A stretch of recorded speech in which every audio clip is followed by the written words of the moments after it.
Hola, bienvenidos nuevamente a mi canal de YouTube para esta tercera sesión del análisis de la sentencia dictada por el Tribunal General de la Unión Europea en el caso de Apple. El caso Apple se basa en una planificación fiscal que, según se ha dicho, fue utilizada por las grandes transnacionales norteamericanas durante mucho tiempo, porque ya eso ha llegado a su fin, que aprovechaba las ventajas que ofrecía el régimen diferenciado o preferencial de impuestos de Irlanda y algunas fallas del régimen impositivo norteamericano. El esquema de planificación ha recibido el nombre de Double Irish with a Dutch Sandwich, un nombre muy particular, pero antes de explicarlo me gustaría tratar dos problemas ya detectados por el plan anti-BEPS del que hablamos en la en la sesión anterior y que nos sirven para tener un poco de contexto en el caso concreto porque tienen que ver con la competencia fiscal desleal entre los estados. El primer problema es el de los regímenes fiscales preferenciales que ofrecen condiciones fiscales ventajosas para aquellas sociedades que desarrollen determinadas actividades o adopten determinada estructura en el estado que ofrece el régimen preferencial, ¿no? El segundo es el de los llamados acuerdos con las administraciones tributarias o los tax ruling y los efectos fiscales negativos que estos acuerdos tienen con respecto a las administraciones tributarias de otros países, ¿no? Si ustedes recuerdan lo que comentamos en las dos primeras sesiones sobre el caso de Apple, esto se parece muchísimo al caso de Apple porque las dos subsidiarias de Apple en Irlanda recibieron justamente unos tax ruling que son justamente los que la Comisión Europea objeta como la fuente de un tratamiento tributario perjudicial, ¿no? En cuanto a los regímenes fiscales preferenciales, tenemos que algunos países aplican regímenes tributarios atractivos, pero son regímenes a los que normalmente solo pueden tener acceso personas o entidades que se consideran no residentes de la jurisdicción en la que opera el régimen tributario preferencial. Esto no solo ocurre en los países del Caribe, que es lo que siempre se nos viene a la cabeza cuando hablamos de refugios o paraísos fiscales, sino que también ocurre en el seno de la Unión Europea, como es el caso de Irlanda, ¿no? Entonces, aquí tenemos que la normativa de impuestos sobre sociedades, de impuestos sobre la renta a personas jurídicas, contiene unos beneficios especiales con tipos diferenciados de impuestos y en ocasiones con cero tributación, como he dicho, para estas entidades que adoptan una estructura, que realizan ciertas actividades o que adoptan una estructura especial, ¿no? Incluso, y como lo analizamos ya un poco por encima en el caso de Apple, puede haber un supuesto de tributación nula de cero gravamen en el caso en que una sociedad que está ubicada en ese territorio, aunque está constituida legalmente en ese territorio, si es controlada desde otro territorio, entonces se considera aquí no residente a los fines fiscales, no domiciliada a los fines fiscales, y entonces en el otro lugar tampoco se le considera domiciliada, con lo cual pues sus rentas terminan no siendo gravadas en ninguna parte, ¿no? El problema, como siempre, es que la calificación de un régimen como preferencial no puede hacerse a la ligera, ¿no? Nosotros coincidimos con Vallejo Chamorro, que dice que al hablar de competencia fiscal perjudicial hemos de tener claro que la existencia de diferencias en la tributación entre dos países no supone necesariamente la existencia de competencia perjudicial. Es un principio generalmente aceptado el que cada país es soberano para diseñar su régimen fiscal y establecer el nivel de imposición efectiva que sea necesario para el sostenimiento de sus finanzas públicas, ¿no? La competencia fiscal perjudicial aparece cuando ventajas fiscales exorbitantes o injustificadas son el motivo fundamental de la localización de una actividad o una renta, ¿no? La OCDE, en su informe de 1998, estableció los extremos que deben ser satisfechos para arribar a la calificación de un régimen preferencial como pernicioso, ¿no? Porque ya vamos a ver que eso tiene como unos pasos que hay que cumplir, ¿no? No todo régimen preferencial es potencialmente dañoso y menos aún pernicioso, ¿no? Por lo tanto, no todo régimen tributario preferencial puede ser tratado como competencia fiscal perjudicial. La evaluación conjunta de varios elementos tiene que permitir determinar si el régimen efectivamente es preferencial, eso es lo primero que hay que determinar. Segundo, si el régimen entra dentro de los supuestos considerados por la OCDE como parte de la competencia fiscal perjudicial. Tercero, si el régimen en sí mismo es potencialmente dañoso. Y tercero, si efectivamente puede calificarse como pernicioso. Fíjese que no es tan fácil esta calificación, ¿no? En el informe de la OCDE de 1998 se establecen justamente las etapas que deben ser satisfechas para llegar a esta determinación. Lo primero, el análisis del régimen para determinar si recae dentro del ámbito del trabajo del Foro sobre Prácticas Fiscales Perniciosas y en consecuencia si es preferencial. Este Foro sobre Prácticas Fiscales Perniciosas tiene una serie de criterios que hay que agotar. Segundo, el análisis de lo que se llama los 4 factores claves y de los otros 8 elementos establecidos en el informe de 1998 para determinar si un régimen preferencial es potencialmente lesivo. Luego, el análisis de los factores económicos de un régimen para determinar si un régimen potencialmente lesivo puede, en consecuencia, terminar siendo realmente pernicioso. Entonces, luego, la OCDE emite su informe de 2015 sobre la acción número 5, que ya la mencionamos en la sesión pasada, que está incluido dentro del ámbito del informe de 1998, ¿no? O mejor dicho, está vinculado con el informe de 1998, ¿no? Y entonces, de la conjunción de estas dos regulaciones, dice que el régimen debe aplicarse a la renta de actividades geográficamente móviles, como por ejemplo, la prestación de servicios, la cesión de intangibles, muy importante, y las actividades financieras. Las inversiones en inmuebles, fábricas y equipos están excluidas, así como todos los regímenes impositivos al consumo, ¿no? Un régimen entonces va a ser preferencial en la medida en que ofrezca alguna forma de ventaja fiscal en comparación con las regulaciones generales que se aplican, las regulaciones generales tributarias que se aplican en el país correspondiente. Fíjense que hay una diferenciación entre el régimen que se ofrece a determinadas sociedades, a determinadas estructuras, y el régimen que se aplica normalmente a los contribuyentes del territorio respectivo, del país respectivo, ¿no? El beneficio puede tratarse de una tarifa de impuesto reducida o nula, de exclusiones de la base imponible, de condiciones especiales para el reintegro o reembolso de tributos. El aspecto fundamental, según el informe de la OCDE, es que el régimen debe ser preferencial en comparación con los principios generales de la tributación aplicables en un país determinado, ¿no? Y no por comparación con los principios aplicados en otros países. Aquí la comparación es interna, es en el ordenamiento jurídico que se trate, donde se ve ese trato diferenciado entre los contribuyentes de ese país y unas estructuras societarias que se instalan en ese país, pero que terminan recibiendo un tratamiento fiscal especial, ¿no? En cuanto al análisis de los 4 factores clave y de los 8 otros elementos establecidos en el informe de 1998 para determinar si un régimen preferencial es potencialmente lesivo, las 4 factores clave serían los siguientes. El régimen establece una tarifa efectiva nula o reducida para la renta que procede de actividades geográficamente móviles, o sea que se pueden mover de un sitio a otro, como la prestación de servicios y las actividades financieras, ¿no?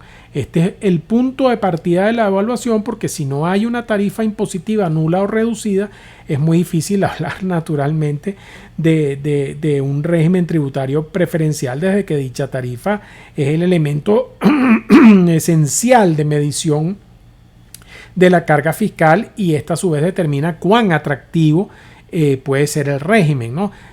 Pero como dije antes, no obstante eso, que la tarifa termina siendo lo más importante, pueden existir regímenes en los cuales existe una tarifa razonable de imposición, es decir, que no es cero ni particularmente baja, pero donde el beneficio especial aparece definido sobre la base sobre la cual se aplica la tarifa. Entonces, donde vienen las exclusiones de la base imponible, lo que termina reduciendo probablemente de manera muy considerable la cuota tributaria liquidable, ¿no? Entonces, en este caso, numerosas exclusiones o deducciones de la base imponible resultan en un impuesto a la renta marcadamente bajo, ¿no? También puede existir regímenes donde haya una combinación de ambos elementos, es decir, una tarifa reducida y muchas exclusiones a la base imponible, ¿no? La otra condición, la segunda condición esencial, es que el régimen es un anillo cercado, ¿no? Es lo que llaman el ring fenced, en el sentido de que está aislado o separado de la economía nacional de que se trate, ¿no? La regulación preferencial es parcial o totalmente ajena al resto del sistema tributario de ese país. Pareciera en principio que si un país tiene la necesidad de alojar y aislar en un compartimiento estanco el tratamiento fiscal otorgado en ciertos casos, dicho régimen podría eventualmente conducir a resultados dañosos, pero de nuevo es muy importante no incurrir en un sofisma secundum quid, porque no todo régimen preferencial exclusivo para empresas extranjeras es dañoso y constituye una práctica tributaria perniciosa, ¿no? Estos regímenes tienen normalmente dos modalidades: prohíben totalmente a los nacionales el acceso al mismo, o proscriben a las sociedades extranjeras que se benefician del régimen preferencial operar en el mercado interno del país respectivo, ¿no? La tercera condición es que el régimen es opaco. No hay transparencia en la normativa que regula el régimen, ni tampoco en las actividades supervisoras sobre el mismo, ¿no? La falta de transparencia es un concepto bastante amplio y peligroso, por lo que es deseable siempre tratar de hacerlo lo más objetivo posible, ¿no? Entonces se estima, por ejemplo, que hay falta de transparencia cuando no hay reglas claras. Pues eso, digamos que es evidente. Si las reglas no son claras, no son transparentes. Cuando no hay interpretaciones uniformes, interpretaciones coherentes y estables de las reglas aplicables. Bueno, eso puede ocurrir en muchas partes, como ocurre aquí en Venezuela, donde las interpretaciones de la administración tributaria ni siquiera se sabe cuáles son, ¿no? Porque hace muchos años dejó de conocerse cuál es la doctrina tributaria de la administración tributaria nacional, ¿no? Sin duda en ese caso pues hay falta de transparencia, ¿no?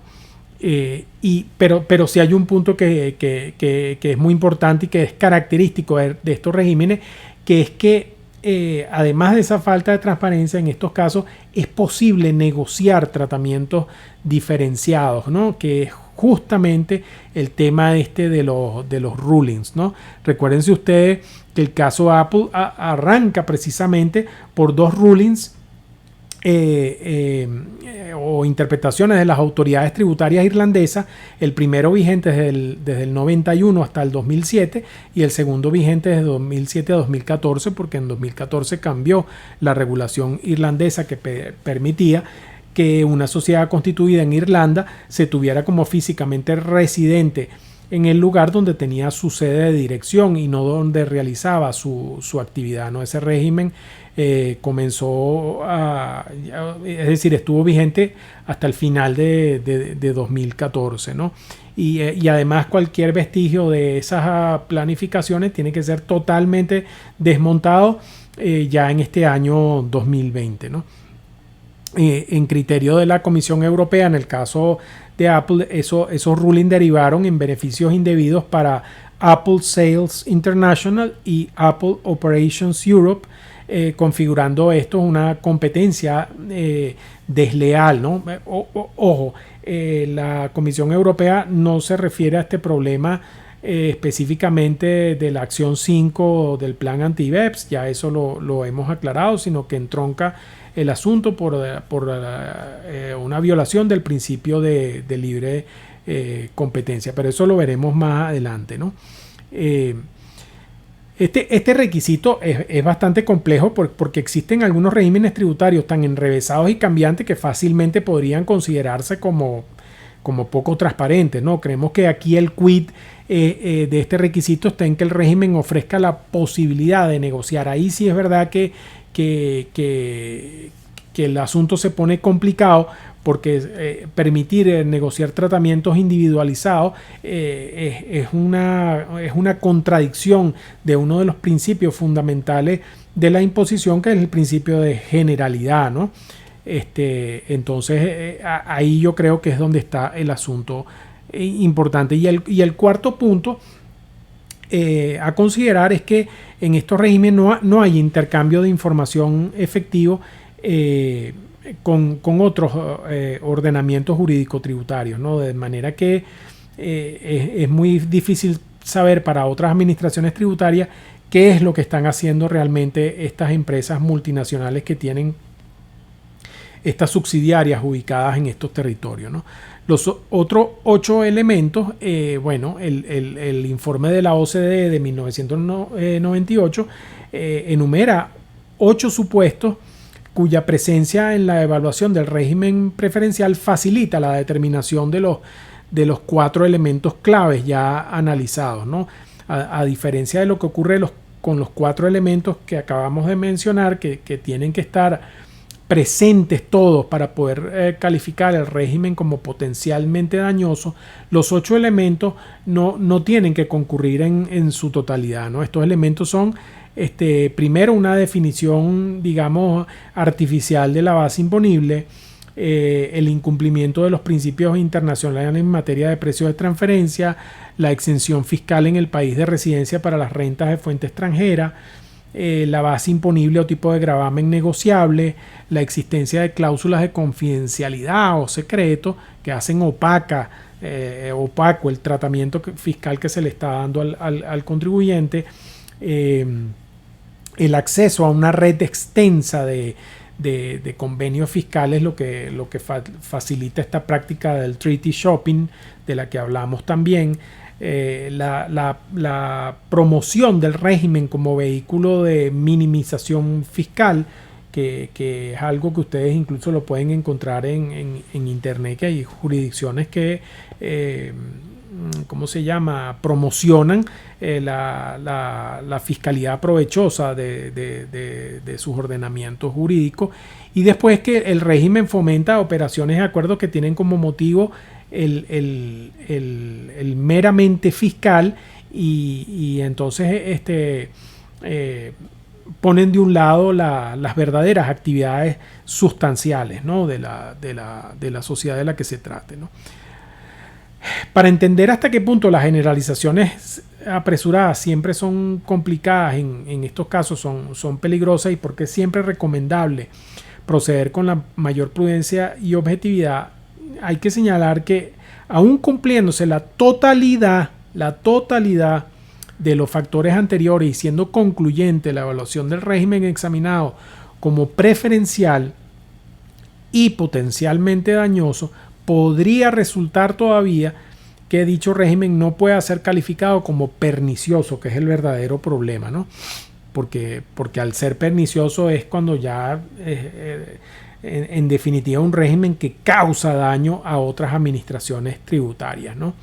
De acuerdo con el informe final de 2015 de la OCDE sobre la acción número 5, para que el régimen pueda ser calificado como pernicioso, debe haber creado efectos económicos lesivos, y para ello es preciso una evaluación adicional que supone responder a 3 preguntas fundamentales, ¿no? Primero, ¿tiene el régimen preferencial como efecto el traslado de actividades hacia el país que lo aplica antes que crear un volumen sustancial de nuevas actividades. Es la presencia y nivel de actividades en el país receptor acorde con el nivel de inversión o de la renta. Y tercero, es el régimen preferencial la razón fundamental para la localización de una actividad. Yo creo que esta última es la pregunta demoledora, ¿no?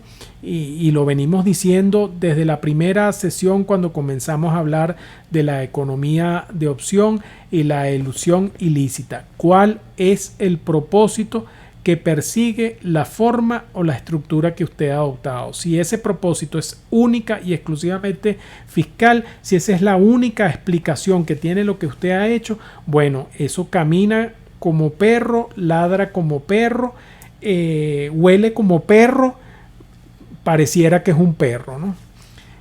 Como puede advertirse con facilidad, pues las respuestas a estas preguntas a veces no son sencillas, ¿no?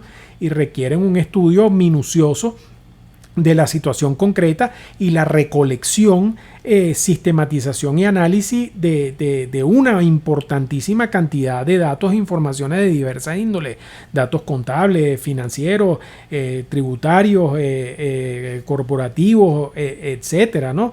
Y esto pone de manifiesto la ligereza con que en algunas ocasiones se califica a algunos regímenes tributarios como preferenciales, o mejor dicho, se califica a algunos regímenes tributarios preferenciales como perniciosos, y no es lo mismo. No se pueden confundir algunos conceptos, ¿no? Cuando la realidad es que ni siquiera existe claridad sobre el cumplimiento de al menos de alguno de los presupuestos que ha establecido la OCDE, ¿no? La acción 5 del plan BEPS de la OCDE tiene por objeto combatir estas prácticas tributarias perniciosas, teniendo en cuenta sobre todo la transparencia y el tema de la actividad sustancial, y básicamente en dos ámbitos específicos, ¿no? Que es, como he dicho, el de los regímenes preferenciales y el de los acuerdos o los tax ruling. En nuestra opinión, aquí el tema central tal vez sea, como he dicho, el criterio de la actividad sustancial, ¿no? Como elemento definidor del régimen tributario que debe resultar aplicable en el caso concreto y en especial en el caso de la propiedad intelectual, que es uno de los más difíciles, ¿no? El sujeto pasivo puede someterse a determinado régimen preferencial en la medida que demuestre que ha realizado en la jurisdicción respectiva, por ejemplo, ciertos gastos de investigación y desarrollo que generan rentas procedentes de la explotación de la propiedad intelectual, ¿no? Y entonces, de este modo, el gasto efectivo de investigación y desarrollo es un indicador que justifica la aplicación del régimen preferencial respectivo, porque existiría una actividad sustancial. El problema es que esto no es exactamente lo que ocurre, ¿no? Desde 1998 la OCDE viene señalando que muchos regímenes preferenciales dañosos han sido diseñados de tal forma que los contribuyentes derivan beneficios de los mismos, aun cuando sus operaciones están motivadas por fines exclusivamente fiscales y no envuelven la realización de ninguna actividad sustancial real en el país que concede el régimen de la sustancia, el régimen preferencial, perdón. Por eso es que el criterio de la sustancia es uno de los más útiles para impedir este tipo de prácticas, ¿no?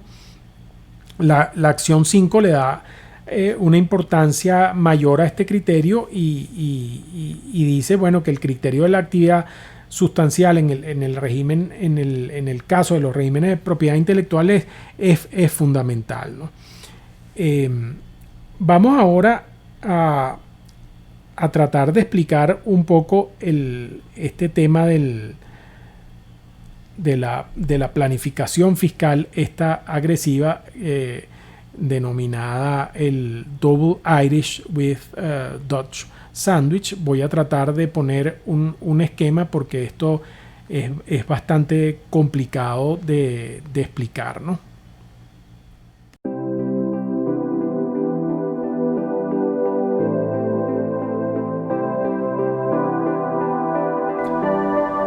Bueno, voy a tratar de explicarles la planificación fiscal, esta Double Irish with Dutch Sandwich, compartiéndoles una pantalla donde ustedes pueden ver este complicado entramado, ¿no? No es nada sencillo de entender, pero pues trataré de hacerlo lo más fácil que pueda. A mí me costó bastante entenderlo, tuve que tener la ayuda de mis amigos Andrés Tagliaferro y Carlos Huefe, ¿no? Aquí el tema es que una compañía norteamericana constituye una compañía en Irlanda, ¿no? La compañía irlandesa 1. Esta compañía irlandesa 1 es controlada por otra compañía previamente constituida por la compañía norteamericana en Bermudas, ¿no? Entonces, por aplicación de la ley irlandesa, cuando una compañía irlandesa tiene su sede de dirección, es controlada desde otra jurisdicción, no se le considera residente fiscal en Irlanda, ¿no? Y este era el caso. Esa compañía irlandesa 1, estando controlada desde Bermuda, no se consideraba domiciliada fiscalmente en Irlanda, ¿no? Luego la compañía norteamericana transfiere derechos de propiedad intelectual a la compañía irlandesa, a la compañía irlandesa 1. Y esta, a su vez, constituye una segunda compañía en Irlanda que esta sí va a ser residente fiscal en Irlanda, ¿no? Y le confiere, una licencia de uso sobre la propiedad intelectual. La misma, estos derechos que le fueron transferidos a ella, entonces ella los licencia a la compañía irlandesa número 2. A su vez, la compañía irlandesa número 2 confiere sublicencias sobre el uso de esta propiedad intelectual a todas las empresas relacionadas de la compañía norteamericana alrededor del mundo, en África, Europa, Medio Oriente, Latinoamérica, etcétera, ¿no? Las compañías relacionadas reciben ingresos de sus clientes situados en todo el mundo y van a pagar a la compañía irlandesa 2 regalías por el uso de la sublicencia, ¿no? Entonces ahí ya hay un primer desplazamiento de beneficio a Irlanda, ¿no? Entonces la compañía irlandesa 2 hace como la suerte de un embudo donde va a centralizar todas las rentas obtenidas por la compañía norteamericana por este concepto de explotación de estas licencias, ¿no? A su vez, la compañía irlandesa número 2 va a pagar regalías. Acuérdense que ella recibe una licencia, va a pagar regalías a la compañía irlandesa número 1, pero estas regalías no van a estar sujetas a imposición en Irlanda porque el lugar efectivo, como dije al principio, de control de la compañía irlandesa va a estar ubicado en Bermuda. Entonces esta compañía irlandesa número 1 no es residente fiscal en Irlanda, no tiene que pagar impuestos en Irlanda y así se logra desplazar el beneficio a Bermuda. Las rentas obtenidas por la compañía irlandesa 1 en Bermuda tampoco van a estar sujetas a imposición o tampoco lo estaban mientras estos esquemas de planificación fiscal eran posibles, porque para ese entonces en Bermuda la tasa de impuesto a las corporaciones era 0, ¿no? Entonces las rentas obtenidas por la compañía irlandesa 1 no estaban sujetas ahí, pero tampoco lo van a estar en Estados Unidos, salvo que recuérdense que la matriz, la que debe recibir todo, está en Estados Unidos. Entonces estas rentas que no son grabadas en Bermuda tampoco van a ser grabadas en Estados Unidos, salvo que la compañía de Bermuda distribuya dividendos a los Estados Unidos. Entonces la pregunta aquí enorme es, bueno, pero entonces ¿cómo llegan los beneficios a los Estados Unidos? Porque la compañía norteamericana tiene que pagar beneficios a sus accionistas, ¿no? Entonces las leyes norteamericanas tratan a la compañía irlandesa 1 como una compañía extranjera controlada, ¿no? Y de acuerdo con esta regla, las rentas pasivas de la compañía extranjera controlada pueden estar sometidas a imposición en Estados Unidos, ¿no? Pero esto lo evita la estructura estableciendo acuerdos de desarrollo mutuo entre la compañía irlandesa y la compañía norteamericana, acuerdos de desarrollo mutuo de la propiedad intelectual. con lo cual se evita el concepto de la renta pasiva, que sí podía ser grabada en los Estados Unidos a través de la regla CFC, ¿no? Además, la compañía irlandesa elige recibir el tratamiento check the box, que llaman en Estados Unidos, de una entidad transparente, es decir, como que está dentro de la declaración de impuestos de la compañía norteamericana, que es la propietaria, ¿no? Con el fin de evitar toda posibilidad de que se le atribuya el carácter de renta pasiva al ingreso que proviene de ella. Adicionalmente, esta estructura, para efectos de evitar retenciones de impuestos sobre la renta, utiliza lo que llaman el Dutch Sandwich, y es colocar una compañía holandesa entre las dos compañías irlandesas, de manera que cuando la irlandesa 2 le vaya a pagar las regalías a la irlandesa 1, pasa primero por la holandesa, y al tratarse de otro miembro de la Unión Europea no procede la retención de impuestos. Entonces ahí se evitan también la retención de impuestos, ¿no? Este es más o menos el régimen. Como ustedes verán, es de una creatividad verdaderamente increíble. Ya este régimen no funciona. Entiendo que estas compañías pues se han ido todas ahora a Jersey, porque Irlanda tuvo que poner fin a este esquema agresivo de planificación fiscal. Bueno, espero que hayan entendido, y nos vemos en una próxima oportunidad.